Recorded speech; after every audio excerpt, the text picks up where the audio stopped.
حضرة النبي المصطفى رسول الله صلى الله عليه وسلم النبي المصطفى رسول الله صلى الله عليه وسلم وآله وصحبه وأتباعه وذريته الكرام الفاتحة.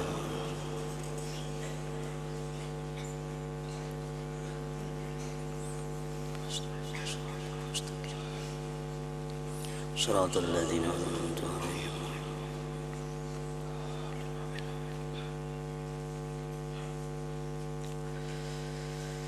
Bismillahirrahmanirrahim. Alhamdulillahi rabbil alamin. Wassalatu wassalam ala sayyidil anbiya wal mursalin sayyidina maulana Muhammadin wa ala alihi wa ashabihi ajma'in. Qala al-musannif rahimahullah wa nafa'ana bi ulumihi fid dharain amin. Dan hendaklah kedudukanmu di dalam keadaan yang tenang.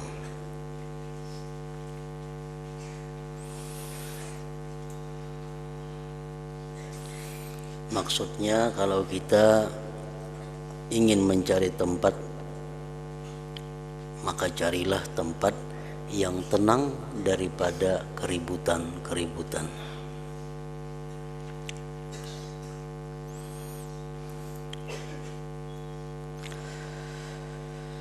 Dan hendaklah kedudukanmu di dalam keadaan yang tenang dari berbagai macam keributan-keributan. Percakapanmu, tutur katamu teratur dan tersusun. Artinya sebelum kita mengucap sesuatu, sebelum kita menuturkan sesuatu, hendaknya kita terlebih dahulu berpikir apa yang akan diucapkan. Dan dengarkan baik-baik perkataan orang yang bercakap-cakap denganmu.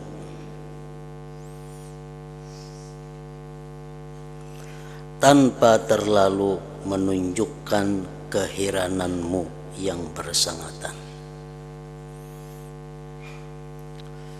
Ini khusus untuk perkataan yang benar.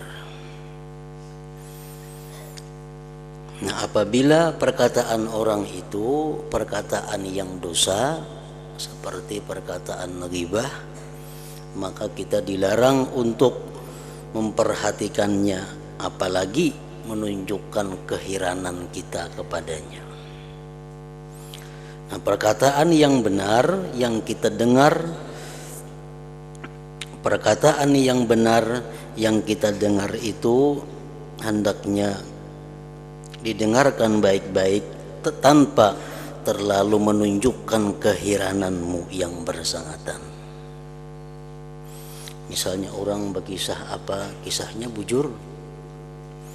Nah, dengarkan perkataan itu, tapi jangan menunjukkan keanihan, keheranan yang bersangatan. Dan jangan engkau suka meminta, dan jangan engkau suka meminta ulang percakapan orang yang bercakap denganmu. Nah, makanya tadi perhatikan baik-baik orang bebandir, supaya jangan minta ulangi.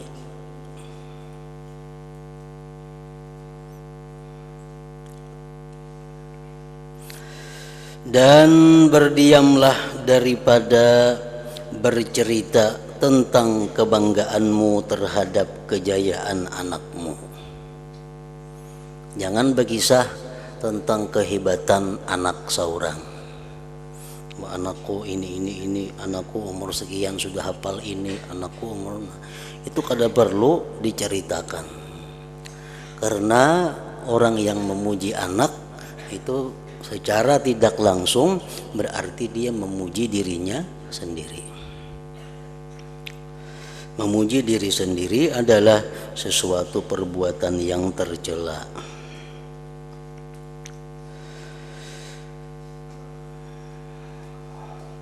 Atau keindahan syairmu, atau kehebatan karanganmu dan segala urusan pribadimu. Jangan dibanggakan kepada orang lain.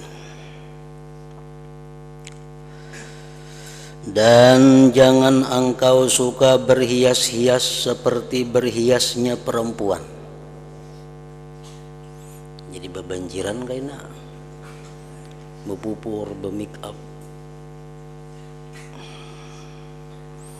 Dan jangan engkau berhias-hias seperti berhiasnya perempuan.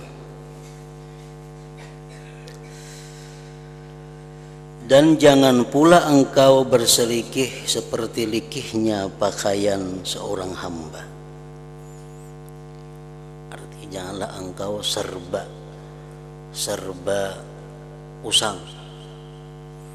Janganlah engkau berpakaian yang serba lusuh sebagaimana pakaiannya seorang budak. Jangan juga.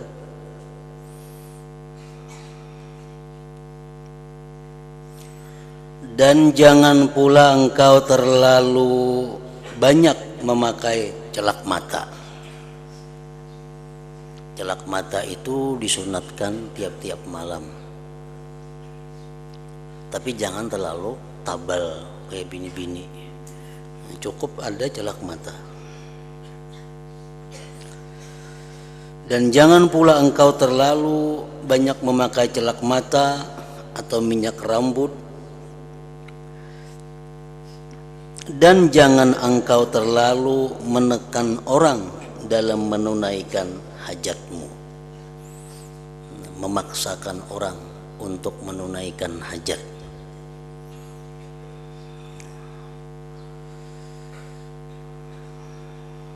Mendesak orang supaya orang menunaikan hajat kita. Makanya dimakruhkan kita meminta sesuatu kepada orang dengan sumpah. Nah, apabila orang minta kepada kita dengan sumpah, maka kita pun dimakruhkan untuk tidak mengabulkannya. Umpamanya jar orang, demi Allah, nah aku mohon kepada engkau supaya engkau membantu aku ini. Nah, itu makruh. Bila orang sedemikian, kita ini mau kada mau menolonginya.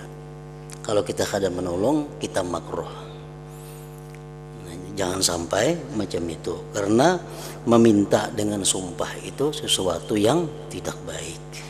Sifatnya menekan kepada orang. Dan jangan engkau menggalakkan orang lain untuk melakukan sebarang kezaliman. Mendorong orang untuk melakukan dosa,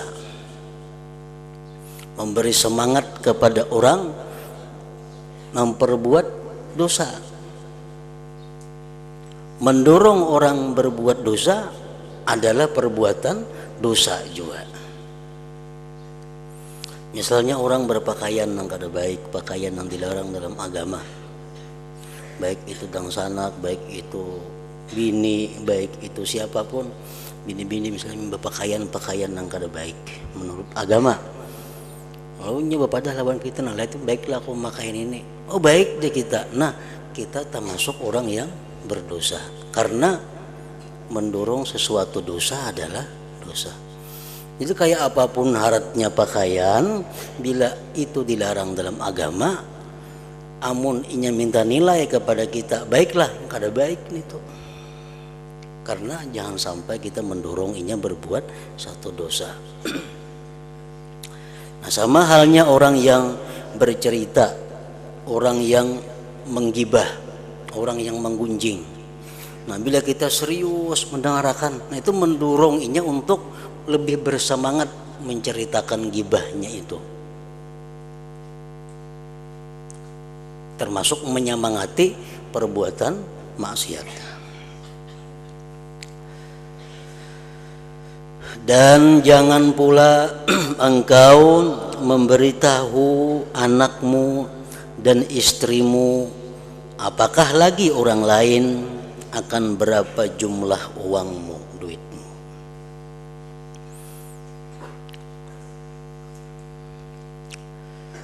laki-laki nang berusaha sendiri, nang berusaha kada lawan bini, artinya berusaha seorang. Nah, alangkah baiknya jangan memberitahu istrimu, anakmu, apalagi orang lain tentang berapa berisi duit nang ada.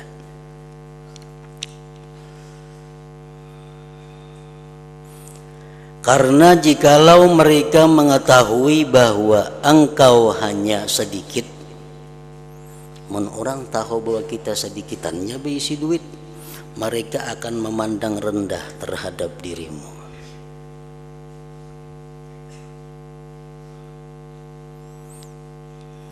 Aku berisi duit 10 ribuannya lagi habis. Itu pang ada berisi duit lagi 10 ribu, berkisah lawan orang. Nah, orang menganggap rendah lawan inya.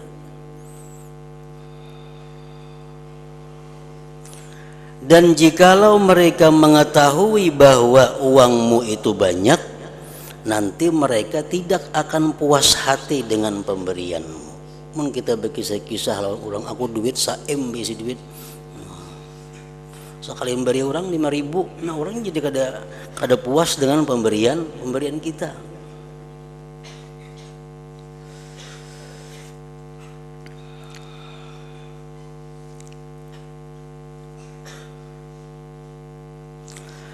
Dan renggangkan dirimu daripada mereka,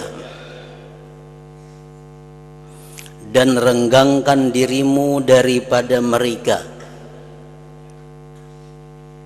Takdirnya, renggangkan dirimu daripada mereka anak istrimu yang berbuat satu kemaksiatan.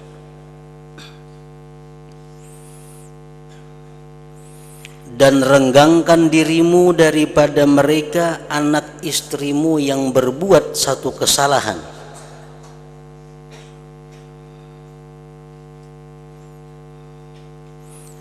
Tetapi engkau bukan bengis.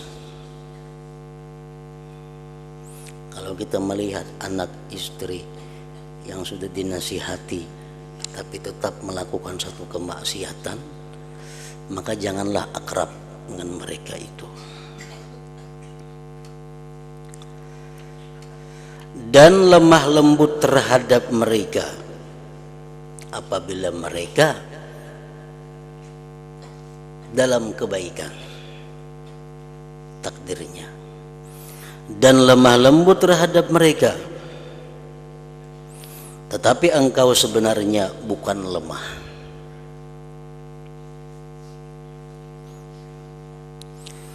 Dan jangan engkau suka bermain dengan hambamu, bergaya dengan budakmu. Jangan suka, artinya sekali-sekali kada apa-apa. Nanti akan hilang harga dirimu pada pandangan mereka. Akan hilang muruah kehormatan diri di hadapan mereka. Menjaga kehormatan diri itu adalah sesuatu yang dituntut di dalam agama. Menjaga muruah termasuk sesuatu yang diperintahkan di dalam agama kita. Nah, makanya orang yang tidak punya muruah, orang yang tidak punya kehormatan lagi, itu dianggap tidak adil, dianggap kada adil. Orang kada punya kehormatan diri, itu dianggap kada adil lagi, sehingga makruh untuk menjadi imam sembahyang, kada boleh menjadi saksi pernikahan, karena dia kada menjaga kehormatan dirinya. Umpamanya seseorang yang penuntut ilmu agama, seseorang yang menuntut ilmu agama, apabila dia berjalan-jalan tidak memakai kupiah, Nah ini kada bisa menjaga kehormatan diri.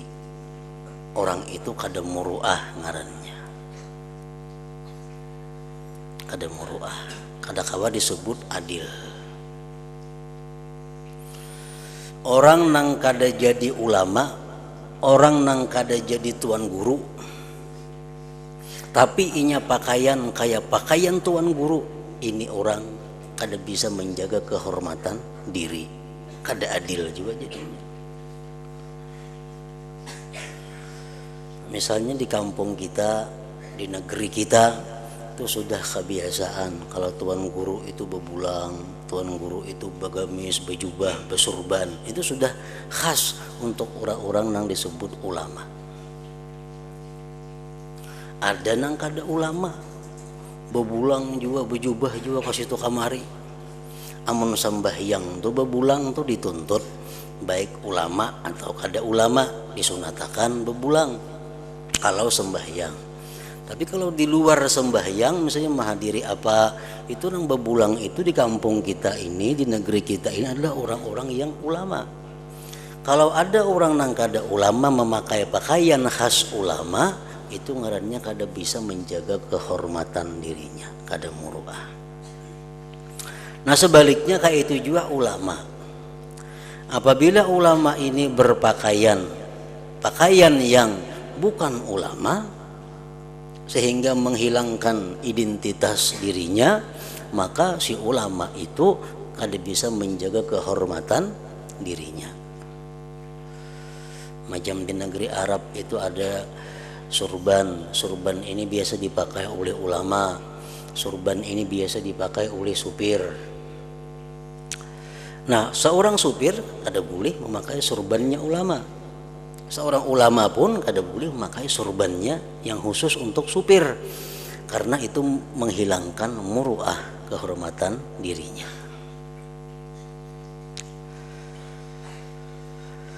Dan apabila engkau terpaksa bertengkar, berdebat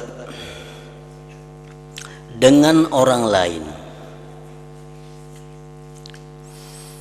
maka hendaklah engkau menjaga kehormatan diri dan berhati-hatilah supaya engkau tidak bertindak seperti orang yang bodoh atau gelujuh, dan pikirkan hujahmu, alasanmu, dalil-dalilmu baik-baik.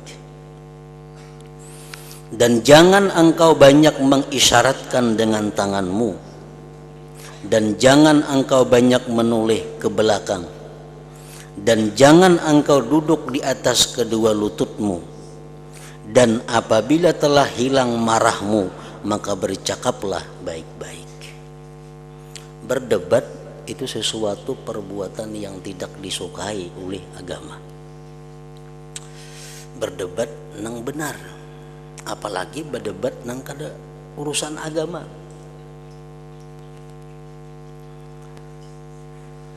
Berdebat urusan agama itu kalau kawa dihindari. Kalaunya kada kawa dihindari juga ada aturan-aturan berdebat. Nah kalau berdebat urusan-urusan duniawi itu dicela.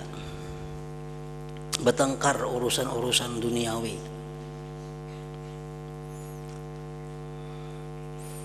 Umpamanya jar kawan kita mulai sini ke Banjarmasin itu 150 kilo jauhnya.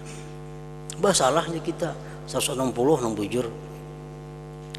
Mungkin saya pun enggak ada 150 aja, natakannya 150 ada apa juga. Kalau saya didebat masalah-masalah nang bukan ada sangkut pautnya dengan agama. Ada semalam pajah lampu hari apa? Jakawan kita hari Selasa. Kada Rabu saku. Selasa yang ayo hari apakah? Nah, dituruti aja nih tuh. Kada usah berdebat urusan nang kadada sangkut pautnya dengan agama.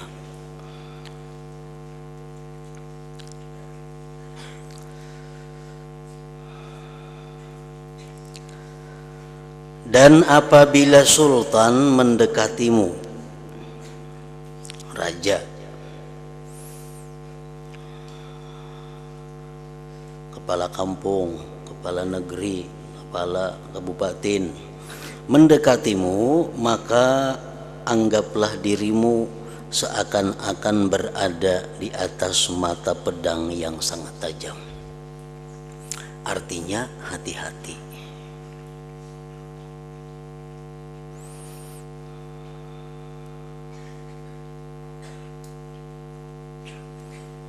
Dan jauhilah daripada bersahabat dengan orang yang hanya suka kepadamu ketika engkau senang saja. Jangan bersahabat kepada orang yang hanya mendatangi kita waktu kita senang, karena dia adalah musuhmu yang paling berbahaya. Dan jangan engkau jadikan hartamu itu lebih mulia daripada muruahmu.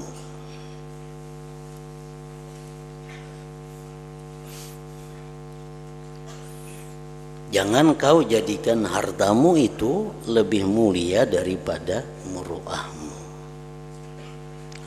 Allah Subhanahu wa ta'ala menjadikan harta benda, menjadikan duit dan sebagainya itu untuk menjaga diri kita,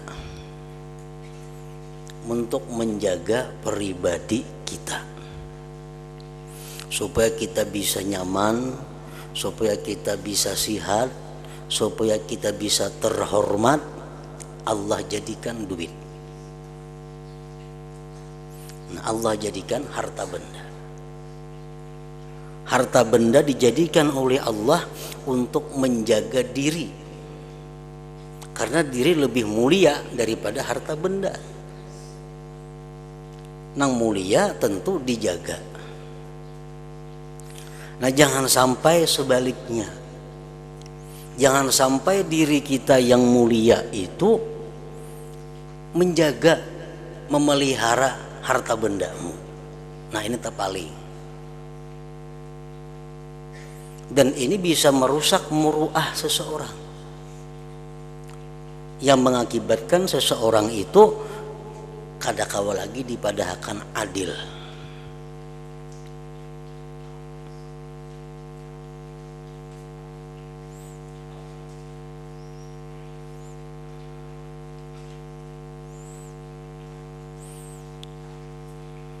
Kita ambil contoh umpamanya pakaian yang kita pakai ini biasanya kita cuci, kita tapas setiap hari. Nah, kita mencuci pakaian. Nah, alangkah terhormatnya, alangkah baiknya andai kata kalau kita punya kelebihan, punya kemampuan keuangan, kada usah kita nang mencuci pakaian itu. Unjuk ke orang lain, beri orang itu duit. Nah, ini ngarannya duit menjaga diri kita.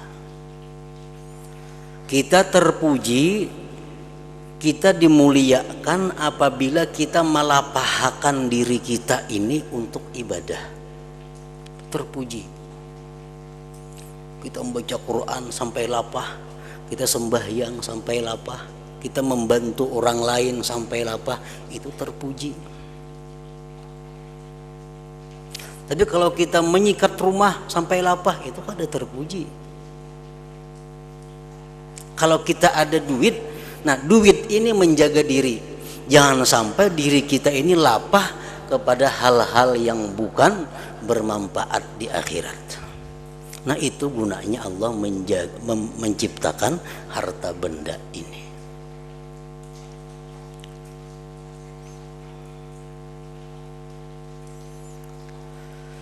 Umpamanya kita beli sepeda motor,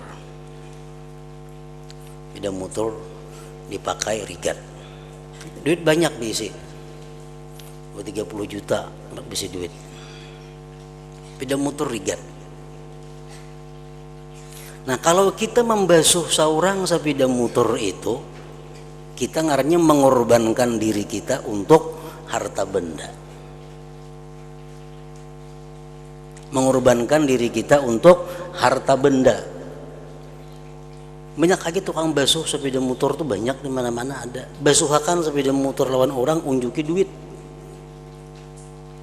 Namun yang balasan sambil olahraga aja. Sambayang aja olahraganya baik pada itu. Nah 10 rakaat ke 20 rakaat ke abdal pada basuh sepeda motor tuh olahraganya. Nah ini nang kadang-kadang kita keliru, kadang-kadang salah. Dikira baik padahal kada baik. Merusak kehormatan diri itu mengulah cacat diri.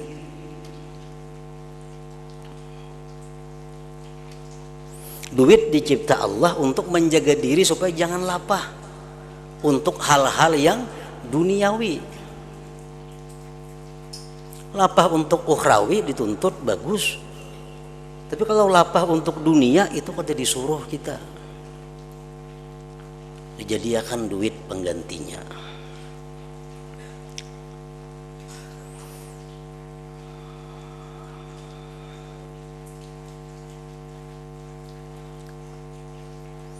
Dan jangan engkau jadikan hartamu itu lebih mulia daripada muruahmu, kehormatan. Penutup, apa yang telah aku sebutkan ini sudah cukup bagimu wahai anak muda, orang yang baru belajar ilmu tasawuf. Ia sudah cukup untuk engkau jadikan sebagai panduan dalam perjalananmu menuju hidayah. Maka cobalah engkau amalkan akan dia. Dan kitab ini terbagi kepada 3 bahagian. Bahagian pertama adab-adab melaksanakan ketaatan. Bagian kedua cara-cara meninggalkan maksiat. Bahagian ketiga adab-adab pergaulan dan persahabatan. Maka kitab ini dengan serba ringkasnya telah mengandungi semua adab-adab seorang hamba, baik dengan Allah ataupun dengan makhluknya. Dan jika engkau lihat kitab ini sesuai untuk dirimu dan engkau mendapati bahwa hatimu condong kepadanya dan sangat berkehendak untuk mengamalkannya, maka ketahuilah bahwa engkau adalah seorang hamba yang telah diberi cahaya oleh Allah di dalam hatimu dengan cahaya iman. Bila kita menganggap kitab ini bagus, kitab ini cocok untuk diriku, kitab ini akan kuusahakan untuk kuamalkan, nah berarti hati kita mendapat cahaya iman. Dan Allah Ta'ala telah melapangkan dadamu. Dan ketahuilah bahwasanya selepas bidayah permulaan ini ada nihayah kesudahan. Dan di sana masih banyak lagi rahasia dan ilmu yang halus-halus serta ilmu yang dalam-dalam dan ilmu mukasyafah. Seperti yang telah kami sebutkan akan dia di dalam kitab Ihya Ulumuddin. Ilmu muamalah itu ilmu tasawuf ada 2, ada ilmu muamalah, ada ilmu mukasyafah. Ilmu tasawuf itu 2, 1 ilmu muamalah, 2 ilmu mukasyafah. Ilmu muamalah ini ilmu yang kita pelajari, ilmu yang kita dapatkan dengan belajar, dengan mengamalkan apa yang dipelajari, itu ilmu muamalah. Sedangkan ilmu mukasyafah dalam tasawuf itu ilmu yang didapat dari hasil mengamalkan sesuatu amalan. So, kita mengamalkan ini, kalau kita diberi Tuhan sesuatu pengalaman, diberi Tuhan sesuatu pemandangan, nah itu ngarannya adalah ilmu mukasyafah. Ilmu mukasyafah diberikan Allah kepada orang yang telah mengamalkan ilmu yang dia pelajari, ilmu muamalah ngarannya.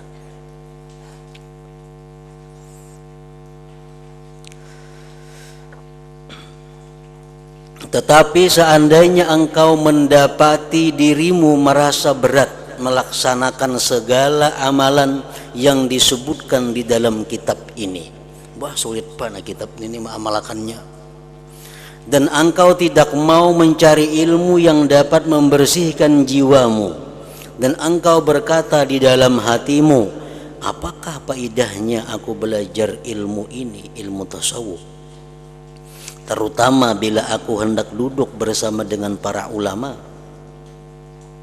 Bilakah ilmu ini akan dapat menjadikan aku mendahului ilmu kawan-kawan yang sebaya denganku?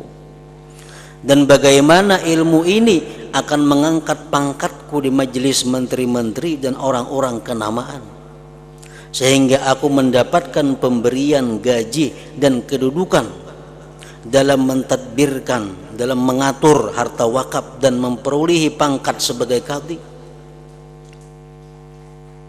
Kalau begitu keadaanmu, maka hendaklah engkau mengetahui bahwa syaitan telah berjaya menyesatkan engkau dan melupakan engkau akan tempat kembalimu di akhirat nanti.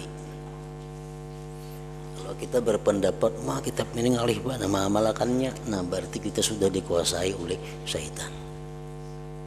Wah, belajar kitab ini kalau kawasugi hidup, nah itu sudah dikuasai oleh syaitan. Bah, belajar kitab ini kada kawa masyhur ngaranku, nah berarti kita dikuasai oleh syaitan.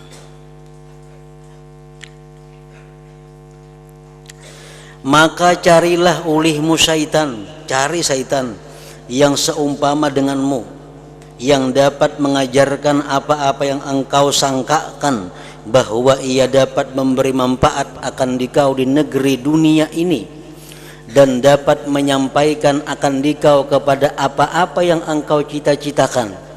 Dan ketahuilah bahwa kedudukanmu sebenarnya tidak akan tenang di kawasanmu sendiri, apakan lagi di daerah atau di negerimu. Cari haguru syaitan mengharap-harap, belajar ilmu lawan syaitan. Tetap andai kata dengan ilmu yang kita pelajari dengan syaitan itu membawa kita kepada kemuliaan, membawa kepada kejayaan, tetap kita kada akan bisa tenang, kada akan bisa bahagia di kawasan kita sendiri, apalagi di tempat yang lebih luas. Karena apa? Karena dunia ini diciptakan Allah memang jauh daripada ketenangan. Yang bisa tenang hidup di dalam dunia ini, yang bisa bahagia hidup dalam dunia ini adalah orang-orang yang ma'rifat kepada Allah Subhanahu wa ta'ala. Selain itu, semuaan dalam dunia ini banyak susahnya daripada payahnya.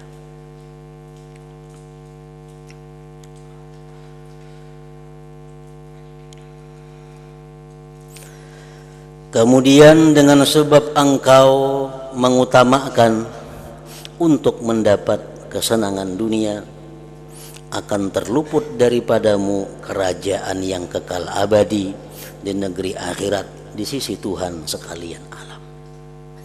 Orang yang bercita-cita ingin mendapatkan kesenangan di dunia, kada akan dia dapati. Bahkan di akhirat dia akan keluputan kerajaan yang abadi di sisi Allah Subhanahu wa ta'ala. Sebagaimana perkataan para ulama terdahulu, talabur rahati fid dunya muhalun. Mencari kelapangan, mencari ketenangan, mencari kebahagiaan di dalam dunia ini hukumnya adalah mustahil. Hukumnya adalah mustahil. Allah sudah menyatakan dalam Al-Quran, laqad khalaqnal insana fi kabad. Sungguh kami ciptakan manusia itu dalam keadaan kesusahan. Jadi manusia ini dimanapun dia berada, apapun pangkat dan jabatannya, bagaimanapun kekayaan hartanya, sebenarnya kalau dihitung-hitung banyak susahnya daripada bahagianya. Banyak susahnya daripada bahagianya. Jadi presiden gak paling tinggi pangkat sudah. Jadi miliarder paling sugih harta sudah. Hitung hari-hari banyak uyuhnya daripada lapahnya. Banyak susahnya daripada senangnya. Nah itulah dunia. Mencapai kebahagiaan di dunia ini hanya dengan satu jalan, yaitu dekat kenal kepada Allah Subhanahu wa ta'ala. Nah, itu yang bisa bahagia di dalam dunia. Alladzina amanu wa tatma'innu qulubuhum bidzikrillah, ala bidzikrillah tatma'innul qulub. Orang-orang yang beriman, hati mereka itu akan tentram dengan Allah. Ketahuilah olehmu, dengan mengingat Allah menjadi tentramlah hati. Nah, bisa mengingat Allah, bisa berzikir selalu kepada Allah, itu hanya orang-orang yang ma'rifat dengan Allah Subhanahu wa ta'ala, yang hatinya selalu tentram, selalu tenang, selalu bahagia. Nah, jadi orang-orang yang ingin mencari kejayaan dalam dunia, kada akan dia dapatkan. Dan ditambah lagi gagal mendapat kerajaan di akhirat. Wassalamualaikum warahmatullahi wabarakatuh. Walhamdulillah awalan wa akhiran wa zahiran wa batina. Wala hawla wala quwwata illa billahil aliyyil azim. Wa sallallahu ala sayyidina Muhammadin wa alihi wa sahbihi wa sallam. Terjemahan ini diselesaikan pada hari Kamis 16 Rabiul Awal tahun 1414 bersamaan dengan 6 September 1993 Masihi Miladiyah jam 11:30 pagi di Az-Zawiyah Al-Ghazaliyah di Masjid Al-Amawi Dimsyik, Syria. Az-Zawiyah Al-Ghazaliyah yaitu bilik yang telah dijadikan oleh Imam Al-Ghazali rahimahullah ta'ala untuk menjadi tempat beliau bersunyi diri di dalam berbuat, beribadah dan mengarang kitab. Nah, jadi selanjutnya kita sambung insyaallah kitab yang lain lagi sesudah Idul Fitri.